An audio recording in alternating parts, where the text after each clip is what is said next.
hökmləri 5 yerə bölüblər. Bir var vacib hökm, bir müstəhəb, üçüncü haram, dördüncü məkruh, beşinci mübah. Fiqhidə, şəriət məsələlərində bəyan olan hökmlərin bax, növləri bundan ibarətdir.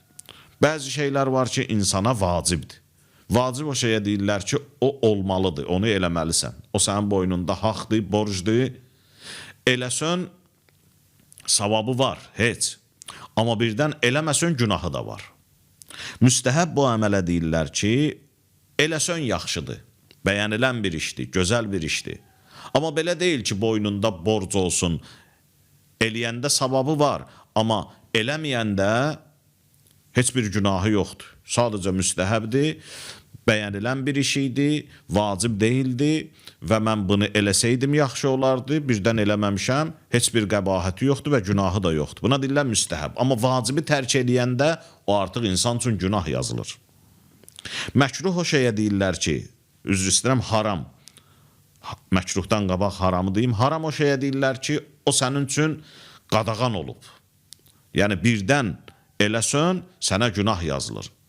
Və eləməməlisən, boynunda borcdur, haqdır ki, sən onu tərk eləyəsən.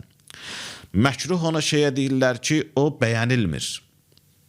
Amma birdən eləsən, heç bir günahı yoxdur. Haramı eləsəydin, günahı vardı və gərəkdir ki, tərk eləyəsən. Məkruhu tərk eləmək vacib deyil.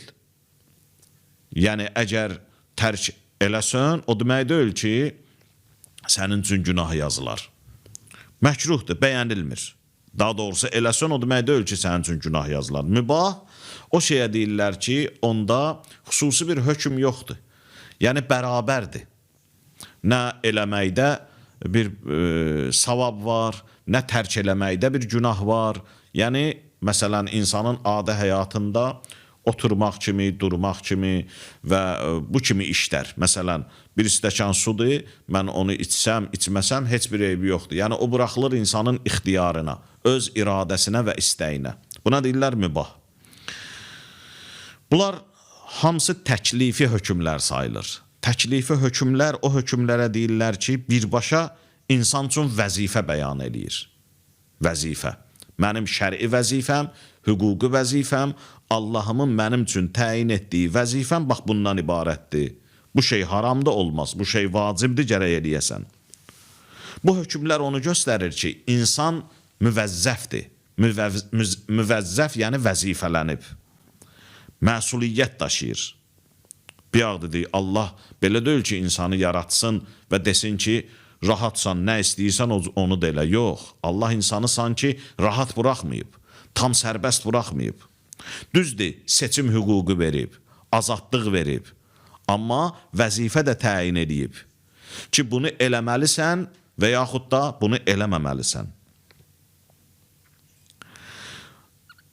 Buna deyirlər təklif, ilahi təklif. Təklif, yəni sanki külfət sözündəndir. Boynunda bir ağırlıq var, yük var. Elə birinə yükü vermirsən ki, filan yerə apar çatdır. Artıq onun boynuna təklif gəlir. Təklif sözü bizdə biraz başqa mənada işlənir. Yəni təklif etmək, kiməsə nəyisə tövsiyə etmək. Təklif ərəb dilində bu demək deyil. Ərəb dilində təklif, yəni bizim dildə tapşırıq.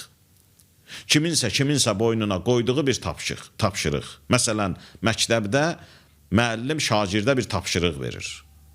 Ki, sən bu məsələni həll eləməlisən, bu inşanı sən yazmalısan və səhər də ondan soruşacaq. Bəli, bu olur şagirdin təklifi. Yəni, boynunda artıq müəllim tərəfdən ona verilmiş bir tapşırıq. Və yaxud da övladın boynunda ata-ananın təklifi, ata-ananın tapşırığı.